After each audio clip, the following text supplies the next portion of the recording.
Hey there, fellow dental practice fixers. Welcome to the Dental Practice Fixers podcast. I'm Dr. Richard Maddow, and I've got a question for you.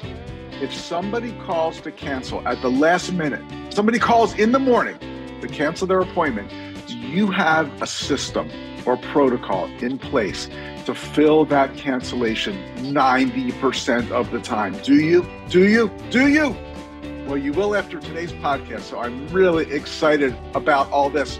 And we've got some mystery shopper calls, of course. Let's get down to it. But first, I want to remind you on August 11th and 12th, I'll be participating in the Ultimate Dental Practice Growth Workshop in Orlando, Florida. 2 days of incredible education, a great speaker lineup. You got to be there. It's August 11th and 12th in Orlando at a super cool venue, not near Disney World or Universal, but close enough so that if you want to make a little vacation out of it, you can do that as well. But you won't be caught in all that hubbub and traffic and craziness while you're attending the Ultimate Practice Growth Workshop. So just go to meadow.com/growth. You can learn more. And if you use the code RICH, RICH, you get $100 off your tuition. So go there right now, or maybe after you're finished listening or watching the podcast, meadow.com/growth. Also, you know that at the Maddow Center, we save money every month because we use Stacks for our credit card processing. Why? They don't charge that nasty percentage, just a flat, low, fixed monthly fee. Why don't you switch like we did and thousands of other dental practices? Go to meadow.com/save to learn more about that. Okay, let's get down to today's topic, which is how to fill 90% of your cancellations almost instantly, like that. It's amazing. It does work, but it takes a little planning. And here's what I mean. First, you need to make two lists. Make two lists, because when you do get a last minute cancellation, if you can't get that patient to say, you know what, I can come in, which will happen 50% of the time if you do what I'm about to tell you. But if you can't, you need two lists of people who are ready and willing to come in. So one of these lists is the PNP list. That's the potential new patient list. And you might think, well, this never happens in my office. But if you really start paying attention, I promise it happens all the time. The potential new patient list is a list of people who have called. They're not a patient in your practice yet. They called, ask a few questions. Do you take my insurance? Where are you located? Do you see kids? Do you do braces? You know the whole story. And for some reason, they're not ready to make the appointment yet. And these people typically just slip through the cracks, fall into the black hole, whatever you want to call them. But when you've got a patient like this, a PNP, make sure you get their contact information, their name, their phone number, their cell number, their email address, all those great things, and put them on this list, the PNP list, the potential new patient list. Again, these are people who call, and please pay attention to this because it's so easy just to let these PNPs hang up and you never hear from them again. As a matter of fact, that happens every time I do a mystery shopper call, doesn't it? As you're about to learn, they never ask for my contact information. So if they did, I would now be on their office PNP list, potential new patient list. That's list number one. People who called your practice, they're not a patient yet. They ask some good questions. They're not ready to appoint for one reason or another. Get their contact info. Okay. The second list is the VIP list, the very important patient list. But you might want to say the VIP list is the very inconsiderate patient list, because these are patients who, they're good people, you like them, you want to keep them in your practice, but for some reason they just have trouble keeping their appointments. They no-show or they cancel at the last minute. You don't want to kick them out of your practice, but you don't want to start giving them time on your calendar either just so they can no-show or cancel again. So these people are going to be on our VIP list, our very important patient list. I kind of call it the VIP list because the way that we transfer a patient to this list is by complimenting them. Say something like, Martha, it looks like you missed your last two appointments. One you no-showed for, one you did a last-minute cancellation.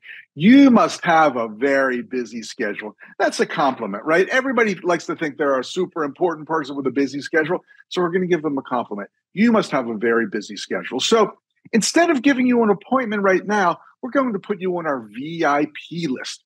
This list is for people like you who tend to have a lot of things going on and maybe some difficulty keeping their appointments. Now, they know they're kind of being disciplined, but you're doing it with kindness and with a compliment. So, Of course, they like it. You'll say, this means that when we have a last minute change in our schedule, never use the word cancellation. Please, that word should be banned. So you're saying this means that when we have a last minute change in our schedule, we'll call you as soon as possible to see if you can take that appointment. How's that sound for you? And they'll say yes, because they know they're being punished, but you're doing it in such a kind way that they always say yes. Okay, everybody responds positively to this. They really do. So we've got our two lists, our PNP list, our potential new patient list, and our VIP list, our very important, our very important patient list. Okay, now what happens? You come in the morning, it's 9:25. A patient calls to do a same-day cancellation, which we don't like. But what do? You immediately do something that I never, ever suggest doing under any other circumstance, and that is you put their butt on hold. But first you say, may I please put you on a brief hold while I retrieve your patient record? And then you go look at their patient record. And you might need to consult the doctor or the hygienist, and that's fine. But you want to learn in these 2 minutes that they're on hold, hopefully listen to some good on-hold messaging or music or something. You want to learn why it's so important for them to keep this appointment. So you might be able to just glean it from the chart. You might want to go talk to the hygienist or the doctor. Then you come back and you say something like this. This example is for a hygiene appointment. It looks like we have you scheduled for a 1-hour appointment. I just spoke with your hygienist, Becky, and she is very concerned that the area of infection in the upper right might not heal correctly if you don't come in for your regular cleanings. Is there any way you can keep this appointment? So boom, you put them on hold. You check the chart with the hygienist. Now you've come back with a concern, and I love the word concerned because we are concerned, and people want us to be concerned for them. So your hygienist is concerned that if you can't keep this appointment, that area of infection and inflammation in the upper right might not heal properly. Boom. Now they're going to say yes. 50% of the time, amazingly, they will magically be able to keep that appointment. Let's do an example in the case of a restorative appointment. It looks like we have you scheduled for a 90-minute appointment to do decay removal and crown preparation on the lower right molar. Well, I just spoke with the doctor, and she is very concerned about that area getting worse and possibly even needing a root canal if we let it go too long. Is there any way you can keep this appointment? So you've given a reason for the appointment, you've given a concern, and a consequence. If you don't keep this appointment, well, you might wind up needing a root canal. So the word concerned is a very strong word. And now what happens? 50% of the time, this person will magically be able to keep the appointment. Whatever else they were doing is not as important. So remember, we put them on hold for 2 minutes. We check the chart, possibly talk to the doctor or hygienist, come back, give them a reason why this appointment is so important, that we're very concerned, and the consequence of not keeping the appointment. 50% of the time or more, they will say, okay, you know what? I can come in. Whatever else I was doing or BSing you about, not as important now as my dental appointment. So what happens to the 50% of the time where they say, I'm so sorry, but I just can't make it? Then you hit up your PNP list and your VIP list, potential new patient list. Hey, Sarah, this is Tegan at Dr. Miller's office. It was so great speaking with you a few weeks ago. Then you'll say, well, how do you like it here in Hill Valley? Because they're a new move, or, there's some reason they call it. Make a little chit chat. Are you settled in? Blah, blah, blah, blah, blah. Hey, I'm calling to let you know that we had a change in our schedule, not a cancellation, a change in our schedule. We had a change in our schedule, and we can see you at 3:30 p.m. today for an examination and cleaning. I highly recommend you grab it. They're going to take it. Or on the VIP list, something like, Lindsay, this is Christine at Dr. McVie's office. As you remember, instead of putting you on the schedule, we said we'd call you with availability. Well, I've got some great news. We had to change in our schedule, and we can see you today at 3:30 p.m. I highly recommend you grab it. So boom. Now you've done that. Now, of course, if the first patient you call can't take it, keep going deeper and deeper on your PNP and VIP list until someone can. I'm telling you, between the on-hold technique and then the VIP and PNP lists, you will fill these last-minute cancellations around 90% of the time. It's magic. It's unbelievable, and it works. So do it, do it, do it. Start with making your list. Use the on-hold technique. Even if you don't have your lists yet, you can use the on-hold technique to save 50% of the last-minute cancellations. So good stuff. I hope that was really helpful. Hey, if you want to talk to me about anything else in your practice, anything that's going on, you're a practice owner, you can do it. You can just go to meadow.com/chat, schedule right on my calendar. This is for practice owning dentists only. I'll be glad to talk with you about anything going on in your practice. Fun, fun, fun. Hey, let the dental practice fixers take over, right? Okay, let's go to our calls. We got 3 calls this time. And as you can see, all 3 of these people should have been put on the PNP list, but none of them were. Okay, let's go over here to Command Central and start with call number 1. Hello, this is Jessica. How may I help you? Oh, yeah. Can you tell me how much it is for the cleaning and checkup? Have you been here before? No, I've not. Okay, and are we working with any insurance for you? Yeah, I believe I've got Prudential insurance. Do you know what is the name of your dental insurance? I think its name is Jimmy. Okay, well, that's not an actual insurance. If you want us to help you verify insurance, I can see if we're in network with your policy. Mm-hmm. And if it's without insurance, we can offer you our special for the exam and x-ray. It's $89. Mm-hmm. If they recommend a basic cleaning, you're looking at $95 plus. So a total of $184. 95 plus what?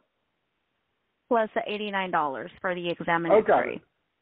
Okay, so under $200 for the whole thing if it's just a regular cleaning. If that's what they recommend, yes. Got it. So first is the exam and x-rays, and then they recommend the cleaning? Correct, yes.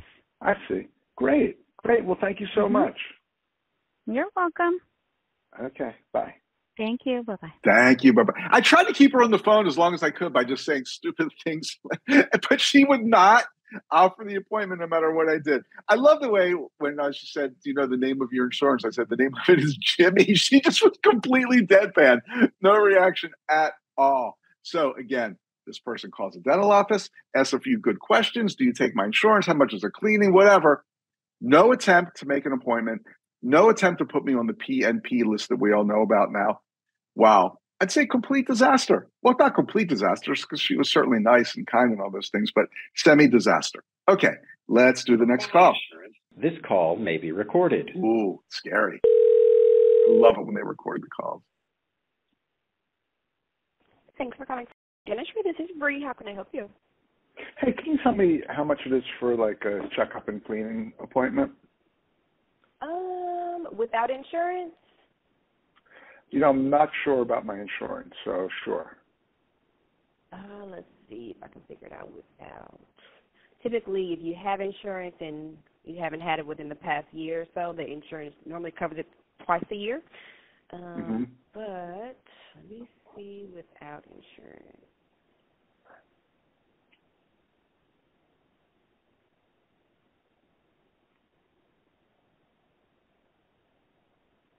It's really taken a long time. I've never been there before. Okay. Without insurance for a new patient exam, are you wanting to know with the cleaning as well? Yeah, the whole first appointment. I would say about $200 and up, just depending on what kind of cleaning you need after the hygienist does your probing measurements. Yikes! What does that mean? The probing measurements? Yeah. So they measure the depth of your gums and the teeth. So there's numbers that are kind of above a certain number. They'll recommend that you may need a deep cleaning due to maybe some infection going on. Ooh, okay. Well, I hope I don't have that. So they measure the depth of your gums and your teeth? Yes. Okay. I see. So if there's some infection going on, it could be more than $200. Correct. Yes. Okay. And I do need to check on my insurance. Do you take all insurances? I'm not sure what I have. We are in network with most PPO insurances. We don't take HMO. Got it. Or okay, Medicaid. Well, I'll check on that then. Oh, no, I'm not Medicaid. Good, cool. Sounds good. Thank you so much. My pleasure. Give us a call if you need anything. I will. Thanks. Bye. All right. Thank you. Give us a call if you need anything. Why not just say, let's get you on the schedule? it's frustrating. It's funny in a way, but it's so frustrating how call after call after call, they just let me hang up. I spent 2 minutes of time with her. She never should have started getting clinical. Obviously, she was all inaccurate. You know, they're going to probe the depth of your teeth and your gums. And it was close enough, but I don't think she needed to go there. Where she did need to go was getting me on the appointment book. And then if I couldn't do it, at the very least, getting my contact information. But not even an attempt. Nice enough again, but not even an attempt. Okay, let's do one more. Maybe this one will be a little better. Let's see. Thank you for calling Dentistry. For billing, please press 1. If you are a new adult patient, please press 2. If you are an existing adult patient, please. This call may be recorded for quality and training Love purposes. the recording. Love it. So today speaking, how may I help you? Yeah, can you tell me how much it is for just a cleaning and a checkup? Do you have dental insurance?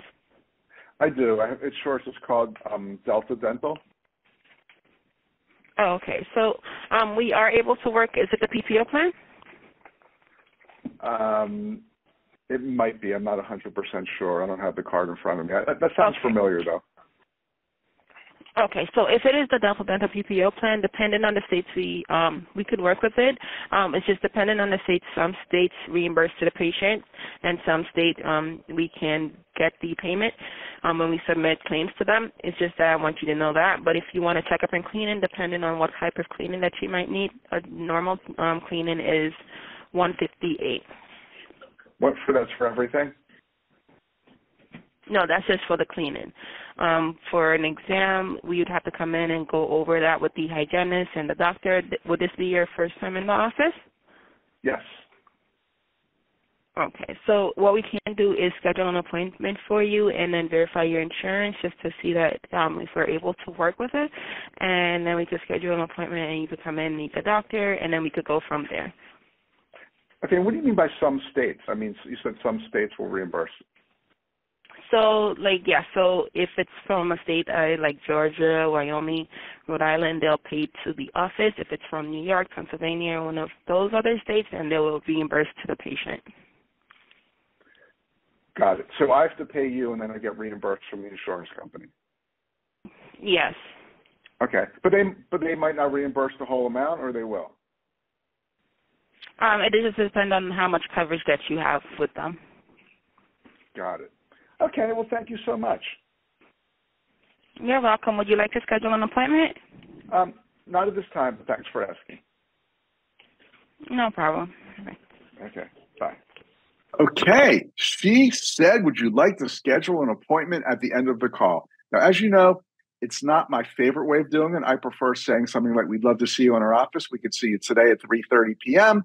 If that's not convenient, we've got Friday at 11:25, which works best for you. But I'm not going to be too picky here because for the first time in weeks on the Dental Practice Fixers podcast, she actually said, would you like to make an appointment? So that's good. Now, what was bad? Well, I think it was pretty clear that this office is not in network with Delta, that they would help the patient maybe file to get reimbursed. But she didn't really make that clear. I thought she was a little deceptive, saying we work with all insurances, because to the patient, I think they really want to know, are you in network or not? Do you take my insurance? We work with all insurances. I have a feeling she took some course or maybe is a member of some institute where they teach you to use that double speak. I think it's kind of a bait and switch. And that typically if a patient went in and you said, yeah, we work with all insurances, but you go in and you're not in network and they have to, I don't know. I just thought it was a little tricky the way she worded it. Could have been done better. That's not a topic for today's podcast, but we will get to that sooner or later. By the way, if you want a topic for today, for a future podcast, which is why I did today, I got a few emails asking if we could talk about last minute cancellations. You can email me, rich@meadow.com, RICH@meadow.com, with a topic suggestion or anything else. I'd love to hear from you. Okay, that is going to do it for today. I'd love to see you in Orlando in August for the Ultimate Practice Growth Workshop. Just go to meadow.com/growth. And remember, use the code RICH, RICH, to get $100 off. I'm Dr. Richard Maddow, co-founder of the Maddow Center for Dental Practice Success. Thanks so much for being with me today. I hope to see you soon. Bye.